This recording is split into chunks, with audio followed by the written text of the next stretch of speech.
Tinokutambirai kunhau dzomanhoko muzuva ro11 mwedzi waChikumi. Nyasi wabasawo pachipatara chopari renyatwa wadoka vari kuita zvokuratidzira. Kuchema kwavo vanga vari kuda kuchemerawo kuhoresiwa mari inokwana kutenga zvinhu sezviri kuitiwa wakuru pachipatarapo. Wabasawo wanga wakakomba mota dzorudzi rweRange Rover neDiscovery dzinotekaira hanhu wakuru pachipatara apa. Mukuzama kudekadza vanhu munyika, hurumende yati iri kuingidzira mari dzomuhoro dzewabasa wese wehurumende nezvikamu 50 kubva muzana. Bazi rozvomari raingidzira rikati wese wari pamujandirere pabudzipo newabasa wehurumende wachagopiwa mari yekuAmerica inoita $30 kuwa pamujandirere $45 kuwabasa wese wehurumende kwemwedzi 3 iri kuteera.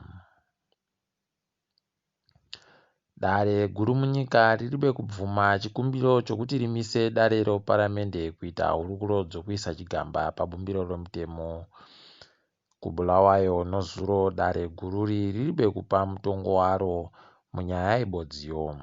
Dare riri kuHarare rati pane dzimwe nzira dzokuti vanhu wese vagoise pfungwa dzavo zizikane kudare reparamendepo. Bhangi ronyika raita pokare chiendebenhuke mukuedza kwaro kukomutsa chitima cheupfumi chakananga kumawere. Nyasi wareketa pokare wakati wava kubenhutsa musika wekuti vanhu nemakambani vagotenge mari yokunze. Musika uyu wakange waupfiga mwedzi mishoma yadarika wakagoisa mari pauremu hwebodzi.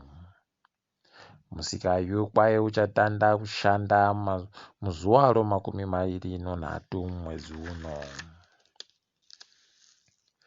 Hurumende iri kupfika maguta nokushaya kumukiwa nevanhu. Izvi zvareketewa nomureketeri womutungamiri wenyika George Charamba apo afukura hapwa yavo panhau iyi nyasi. Masoja nyasi anga ari kukwekwe achibenhutsa vanhu kubva mudhorobha sezvavakaita kuHarare nokubulawayo. Mbani agoziva kuti vakuruwa vanosha kudari. Sachigaro homwe yevasenzi munyika yeNASA Robin Vela atakanuwa nodare guru munyika kuHarare. Vela ange akasosiwa nomupangara yaimupomera mhosva dzouori, kuba nougororo hwakachurisira mari inopfuura miriyoni $1 yekuAmerica yehomwe yeNASA. Mutongo wapuhwayu wabva waponjesa chitima mavhiri chokurwisa huori munyika. Bazi rinotekaidza bvunzo dzowapwere munyika reZimsek nyasi rarambidziwa kuenderera mberi nobvunzo dzopakati pegore kana riribe kutora matanho okugadzirira kudzivirira kutekeshera kwechirwere chedzihwamupengo munyika. Zimsek yakaendesewa kudare nemusangano rwevafudzi vokumaruwa munyika reArhus. Toringa dzopasi rese. KuBritain nokuAmerica kwaputikawo nyaya dzeuori hwakaitika mukutenga zvinhu zvokuseenzesa padzihwamupengo. KuBritain kuno kakambani karibe chimiro kakapiwa mari inodarika $100 kuti katenge zvinhu zvokuseenzesa padzihwamupengo pam. KuAmerica kwakapiwawo kambani yomumwewo mukuru ari muhurumende yavaTrump basa rekutenga zvinhu zvokuseenzesa padzihwamupengo pam. Idi tinondoti paribe musvinu.